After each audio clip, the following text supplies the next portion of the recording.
Glória a Deus. A presença de Deus é palpável neste lugar.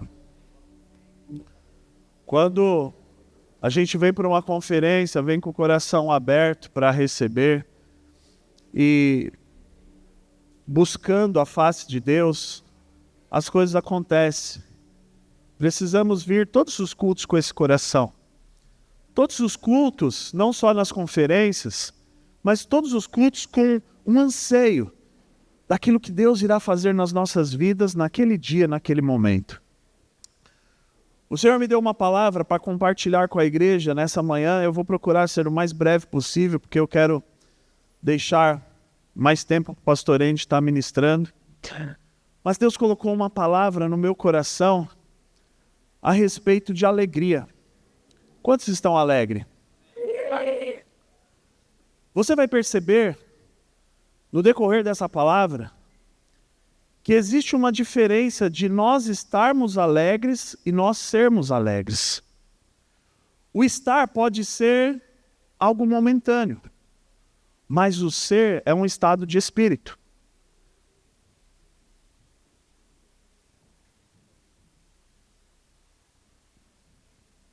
O pessoal está falando que se você está com o papelzinho da sala profética, é o seu horário, se você quiser ir para lá.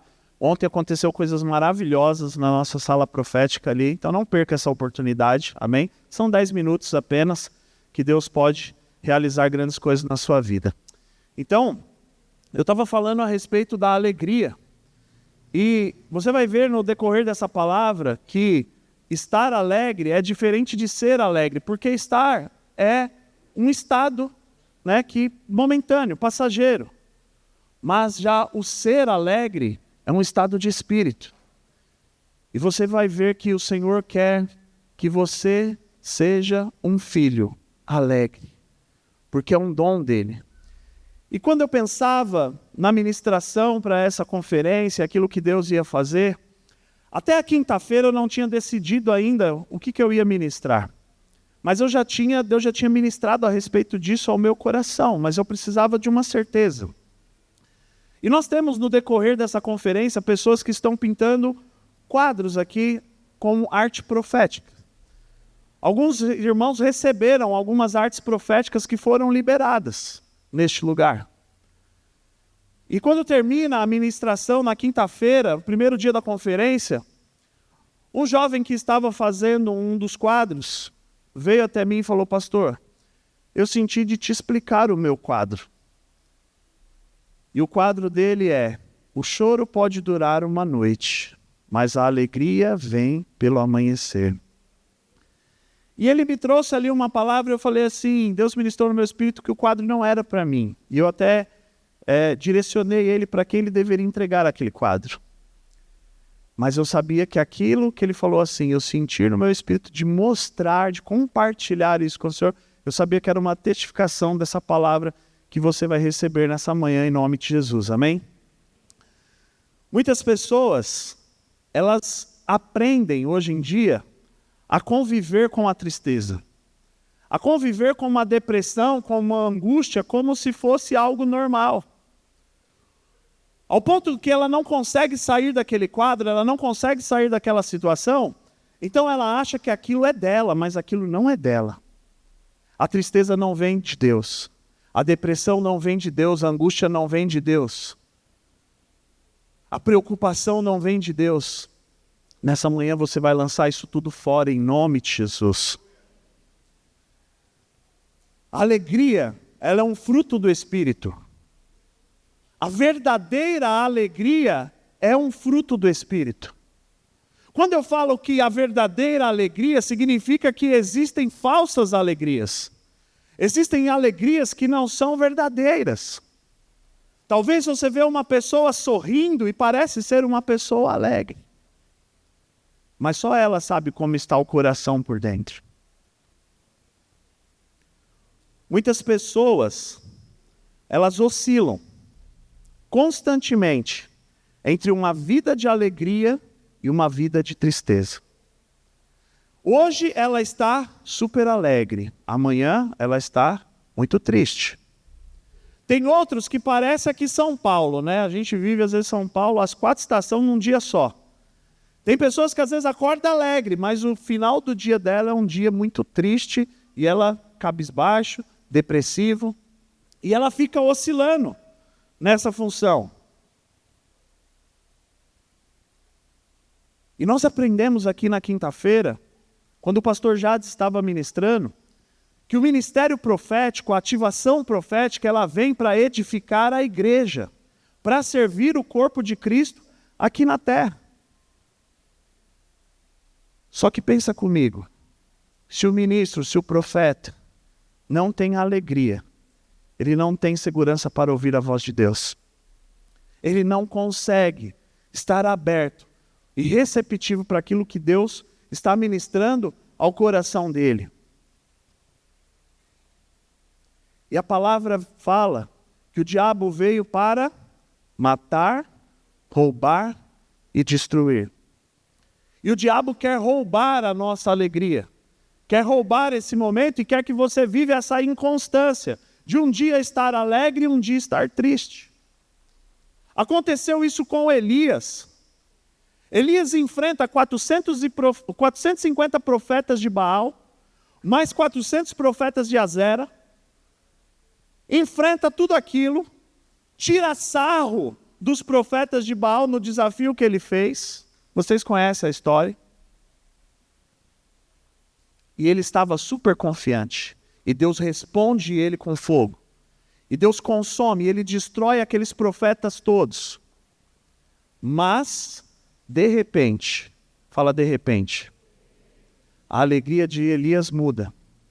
Porque Jezabel falou assim, da mesma forma que você fez com eles, eu vou fazer com você. E Elias começa a tremer na base. E ele fica com medo e vai para debaixo de uma árvore desejando a morte. Num dia, numa situação, super confiante. Estava matando leão na unha. Acreditando no poder de Deus, acreditando naquilo que Deus poderia fazer. No outro instante, no outro momento, com medo, triste, depressivo, pensando em morrer. Aconteceu isso também com Pedro. Pedro, numa situação onde Jesus estava prestes a ser preso para ser morto, ele saca da espada e na defesa de Jesus ele corta a orelha de um soldado. Queridos, ao fazer isso, Pedro estava colocando a cabeça dele a prêmio, porque os soldados estavam ali armados com espada para enfrentar, para ir para uma batalha, para ir para uma guerra. Quando Pedro corta aquela orelha, ele estava disposto assim, eu amo tanto Jesus que eu vou defender ele custe o que custar. Mas num outro momento, numa outra situação, ele nega Jesus por 3 vezes. Com medo do quê? De morrer. Um dia ele não tinha medo de morrer. E ele estava disposto a morrer por Cristo. No outro dia, ele nega Jesus. Por quê? Porque ele tinha medo de morrer. Uma inconstância. Uma hora ele estava alegre, motivado e com o espírito cheio. Outra hora ele estava vazio, triste e depressivo. Existem pessoas que vivem assim, como um elevador espiritual. Uma hora está lá no 15º andar, outra hora está lá no subsolo. O Senhor quer fazer de você, nessa manhã, um filho alegre. Porque o fruto dele, o fruto do Espírito é a alegria. E essa alegria vai dominar a sua vida nessa manhã, ela não vai mais sair. Independente da circunstância, independente do que aconteça, não é porque chegou um recado de Jezabel que você vai tremer na base. Não é porque chegou uma situação de dificuldade que talvez vai te colocar à morte. Talvez você recebeu uma notícia de um médico e aquilo abalou as suas estruturas. Mas Deus está falando assim, todo o tempo você vai demonstrar alegria. Porque a alegria do Senhor é a nossa força, amém? Eu quero que você abra sua Bíblia comigo, em João 15, no verso 5.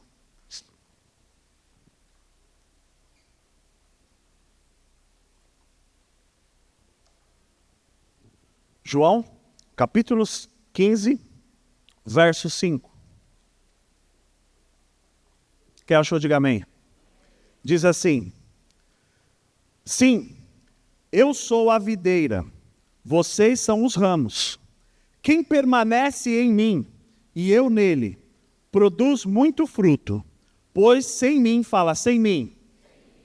Olha o que o Senhor está dizendo. Pois sem mim vocês não podem fazer coisa alguma.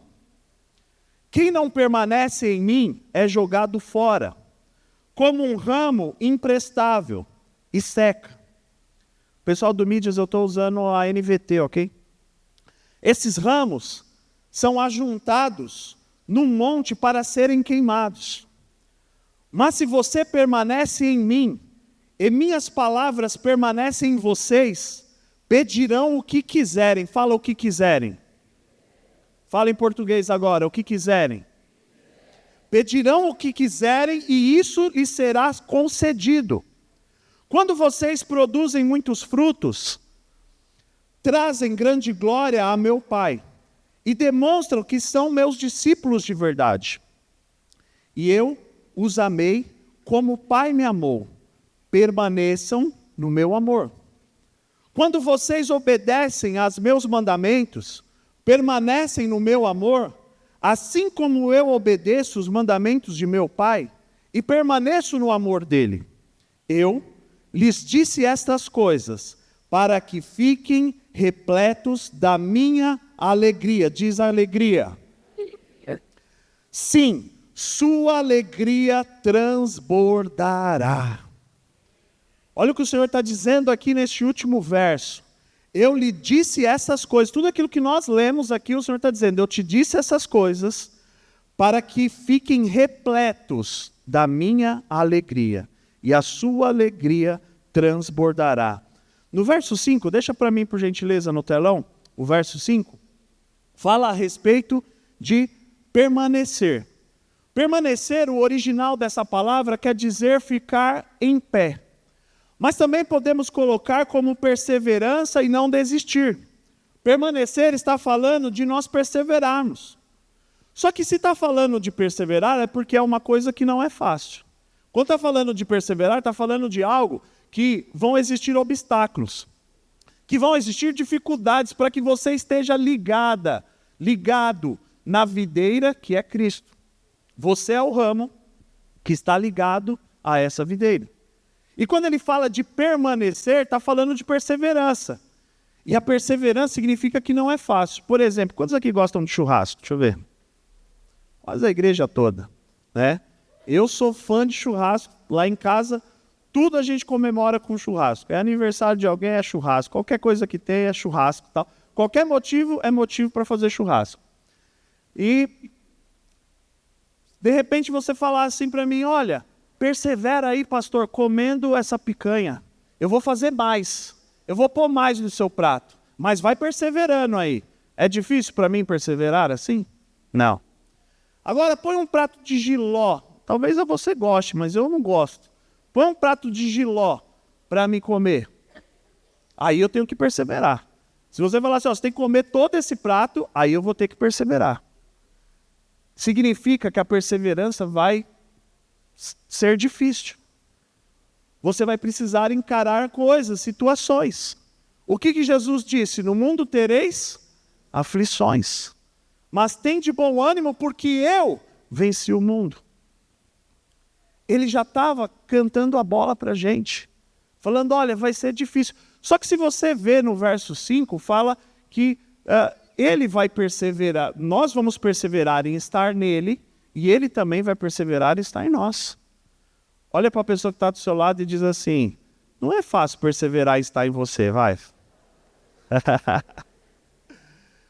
Porque é difícil muitas vezes nós falamos assim, nossa, o caminho do reino, as coisas do reino, o caminho é estreito, é mais difícil, tal.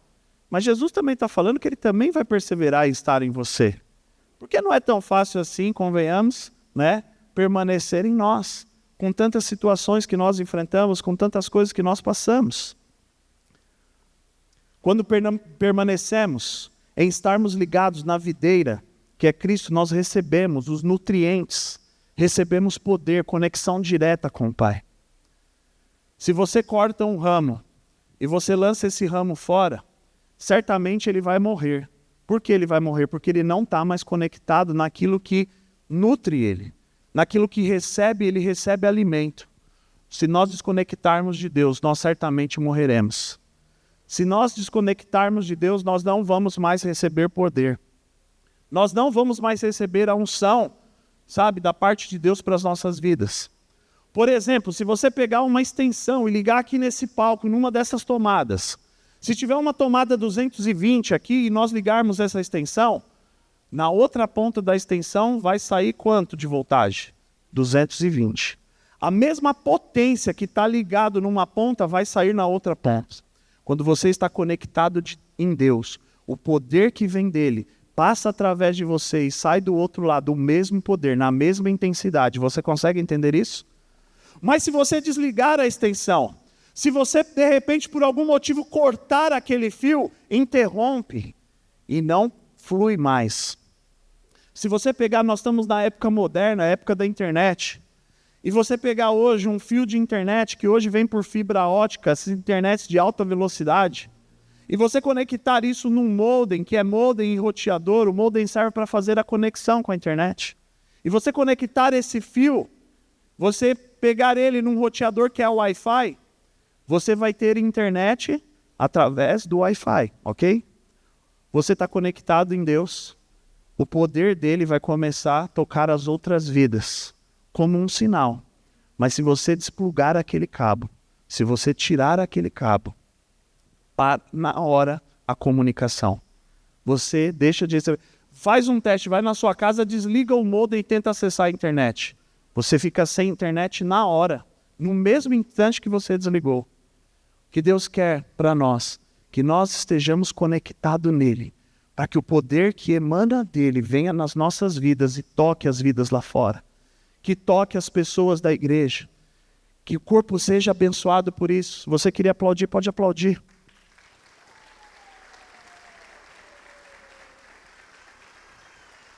Mas o que é interessante é que no verso 5, na parte B, diz assim: pois sem mim nada podeis fazer.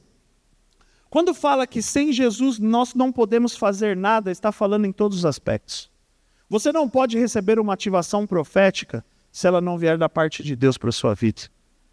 Sem mim nada podeis fazer. Nem ao menos trabalhar, porque de repente você pode falar assim: mas eu sou formado, eu tenho inteligência, mas se Deus não permitir que você levante da cama naquele dia, você não levanta. Se você pegar uma enfermidade através de um vírus, de uma bactéria, que aquilo te coloca na cama, sem Deus nós não somos nada. E não podemos realizar nada. No verso 6, para mim vem a parte mais dura agora, e você pode segurar na sua cadeira.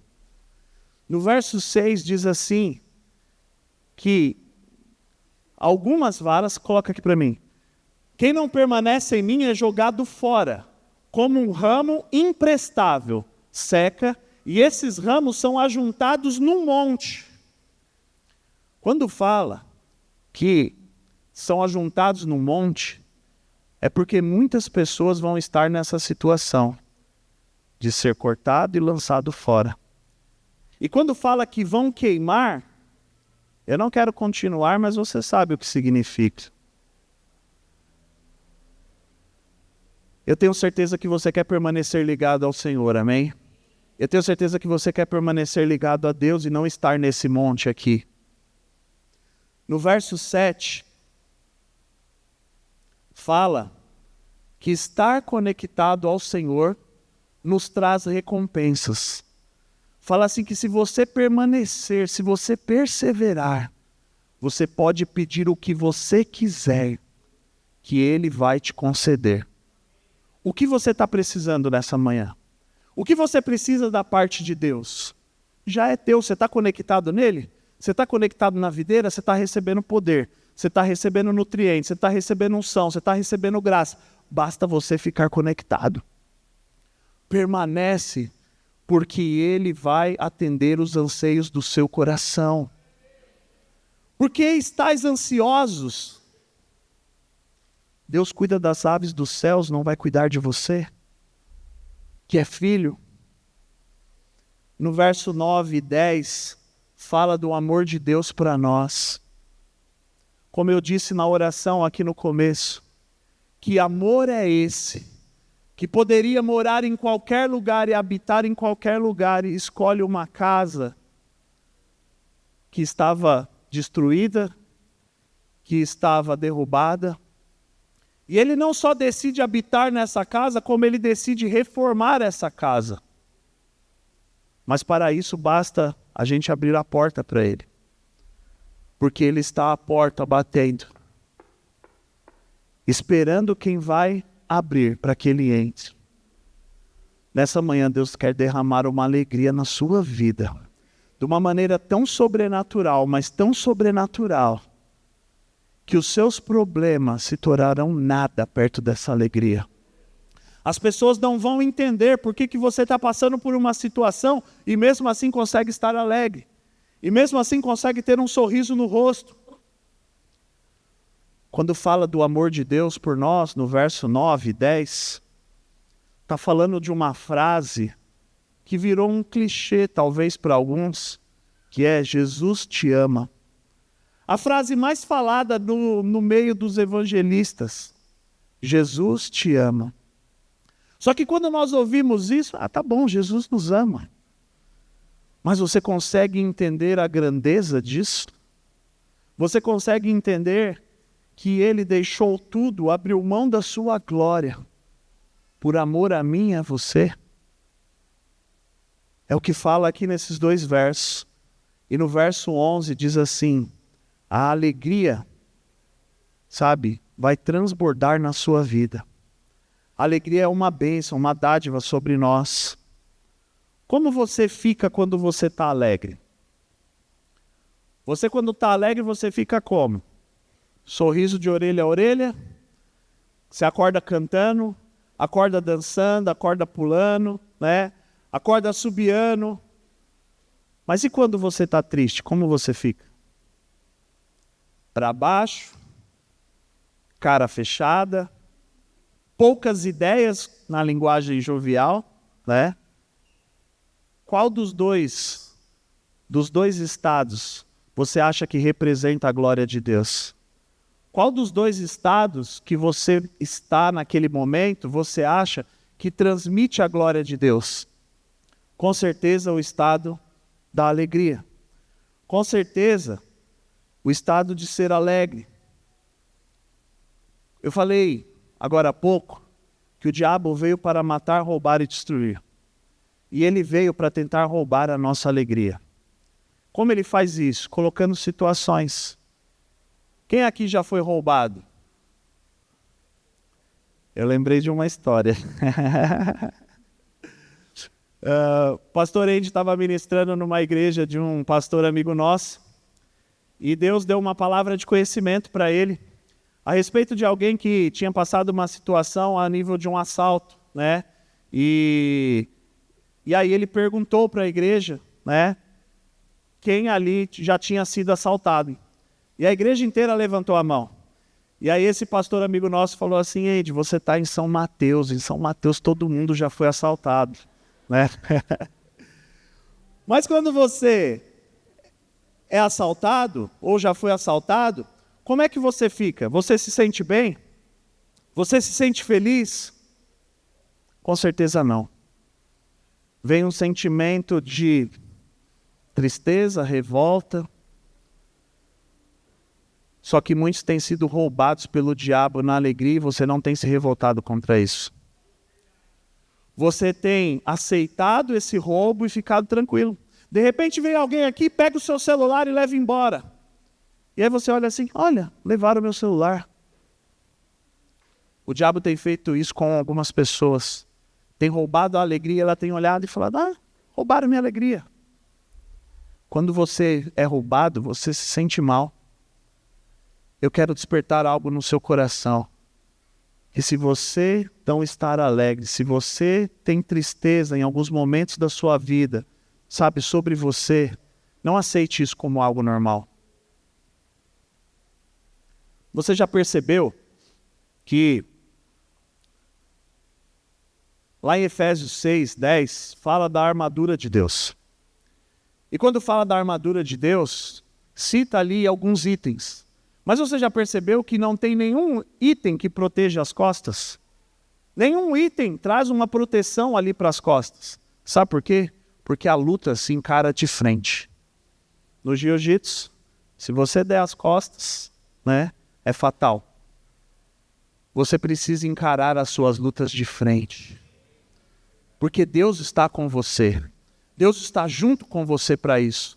Não dê as costas para essa situação. Nós não somos daqueles que põem a mão no arado e olhamos para trás. Nós não somos daqueles que desistem, nós somos daqueles que perseveram e caminham para frente. Caminha para o alvo, caminha para a vitória, caminha para a bênção, caminha para a salvação, com alegria em nome de Jesus, amém?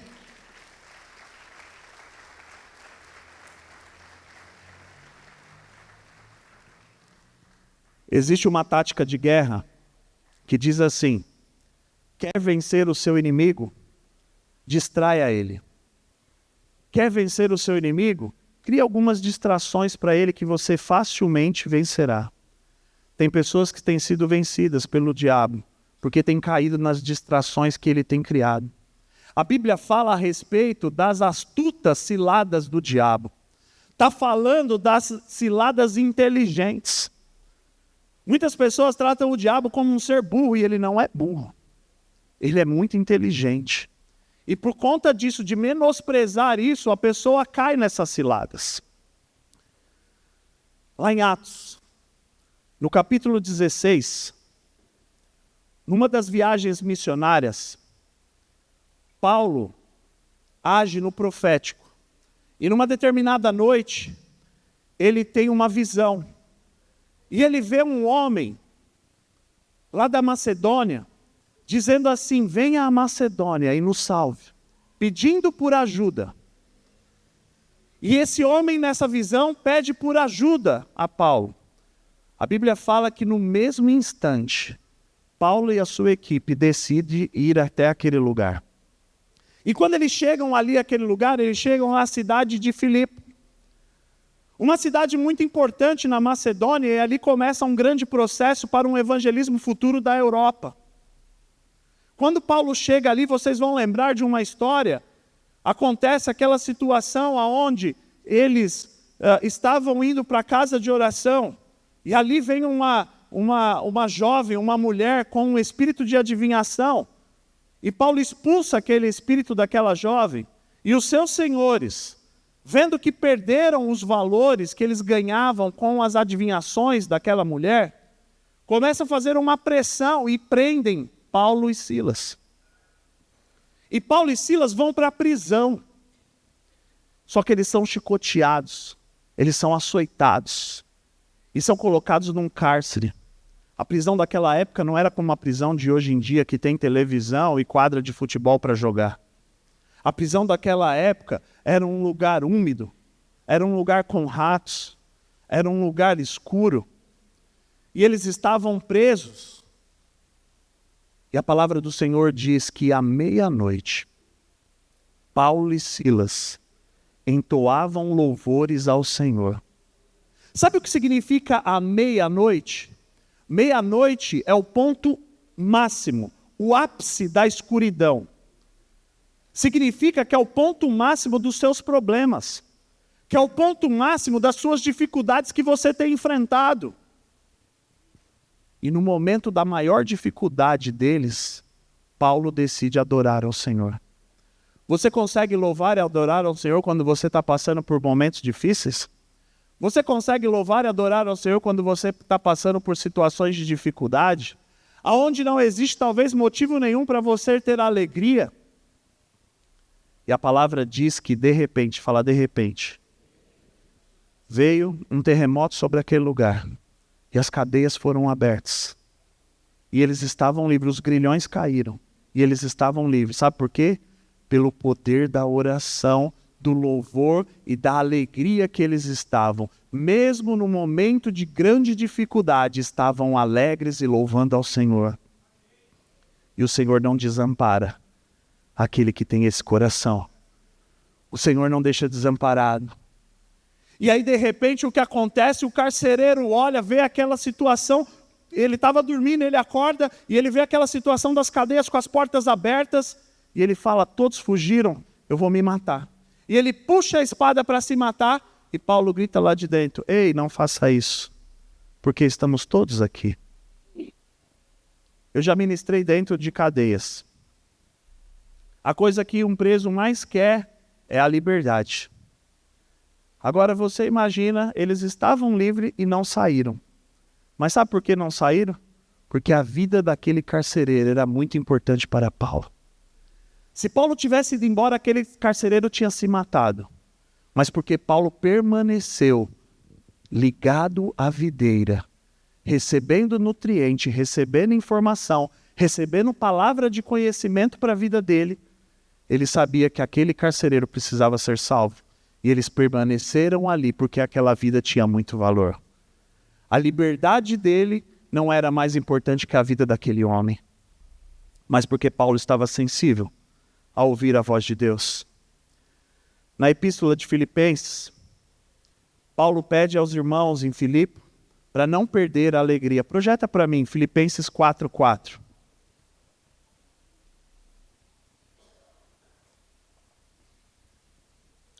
Filipenses 4:4 diz assim, alegre-se sempre no Senhor. E olha o que ele diz, repito, alegre-se.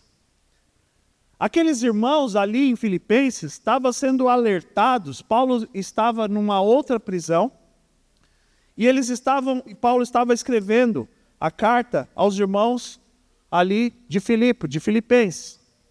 E ele escreve aquela carta aos irmãos dizendo que permaneçam em alegria. Eu repito para vocês, alegrem-se. Mantenha o coração de vocês alegres. E Paulo fala com eles nessa carta a respeito de ladrões da alegria. E eu quero compartilhar com vocês 4 ladrões da alegria. Fala circunstância. As circunstâncias, elas vêm para roubar a nossa alegria, para tentar nos paralisar. Só que para Paulo, as circunstâncias que ele passou não paralisou ele, pelo contrário, aperfeiçoou a Paulo. Deus ele pode te livrar da circunstância, da situação de 2 formas. Ele pode te livrar no problema ou do problema. Quando Daniel é lançado na cova dos leões, Deus poderia ter livrado Daniel, do problema. Mas Deus queria livrar Daniel no problema, no meio da dificuldade. Quando Deus livra Ele nem deixa que aconteça a situação para que você passe. Quando Deus livra no problema, na situação, Ele permite que você passe por aquilo para que você seja aperfeiçoado. Para que você veja a glória de Deus. Para que você veja o tamanho do Deus que você serve. Para que você creia. Para que você exerça a sua fé. As circunstâncias, muitas vezes, estão envolvidas com situações de enfermidades que vêm para roubar a alegria. De repente, você tem uma enfermidade e você vai ao médico, e quando o médico lê ali os resultados dos exames, te fala algo que, na hora, aquilo te tira a sua alegria, tira a sua paz. São circunstâncias. O outro ladrão da alegria são as pessoas. Quantos aqui já perderam a sua alegria por conta de pessoas? Levanta a mão. Agora, quantos aqui foram os causadores que pessoas perderam a alegria por sua causa?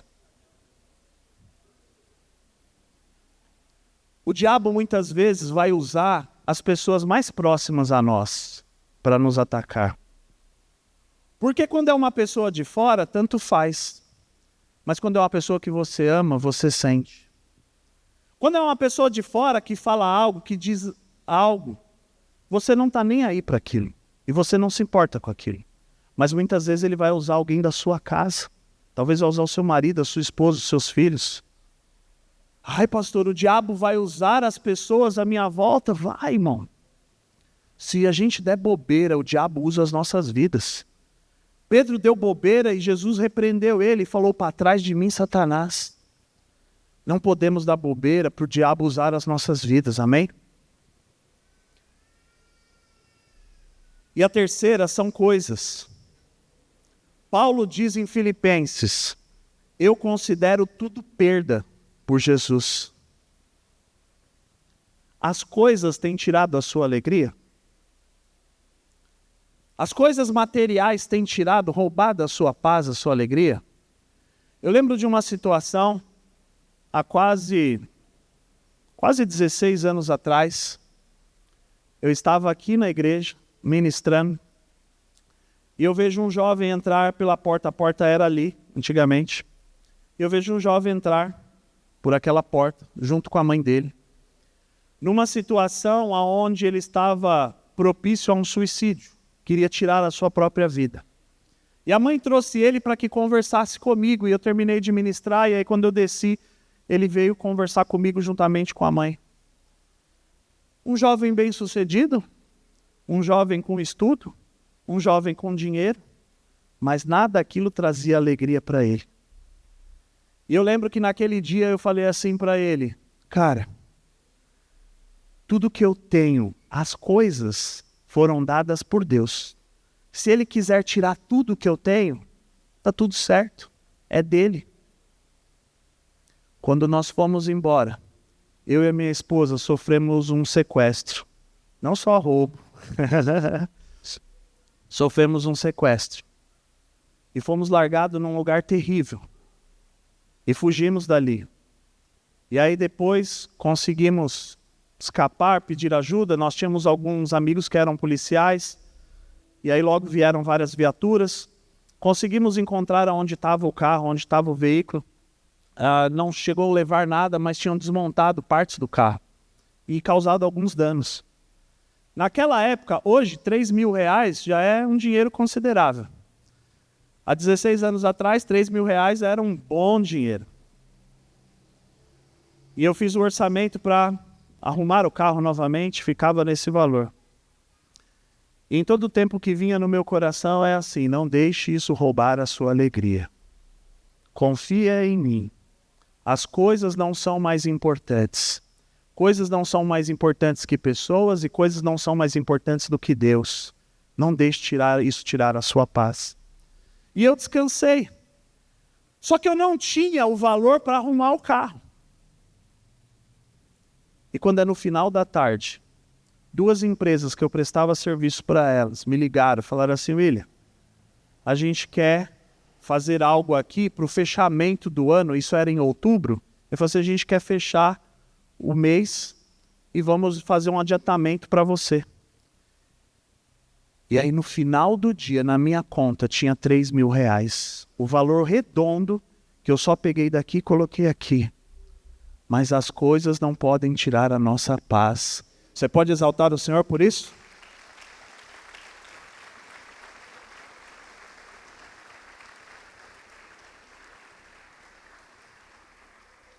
A preocupação tem roubado a sua alegria? O que é a preocupação? Vamos entender a palavrinha preocupação. Antes, ocupação. Você se ocupar antes do necessário, antes da hora. 80% das preocupações não acontecem. 80% das coisas que você se preocupa, elas nem chegam a acontecer. Mas você vai enchendo o seu depósito daquilo. Mas como é que eu vou fazer para pagar aquela conta lá no final do mês? O mês nem acabou e você já está preocupado com a conta do final do mês. Começa a entender algo.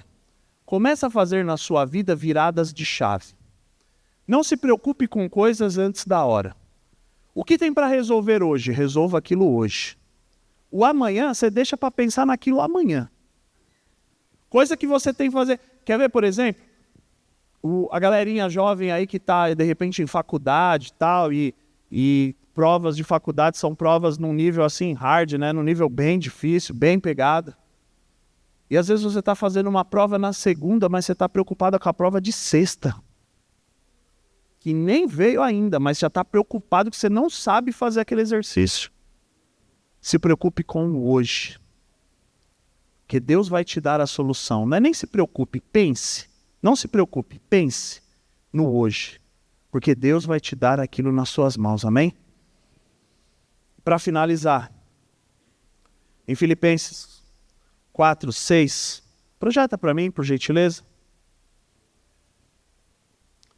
Fala a respeito de não estarmos ansiosos com coisa alguma.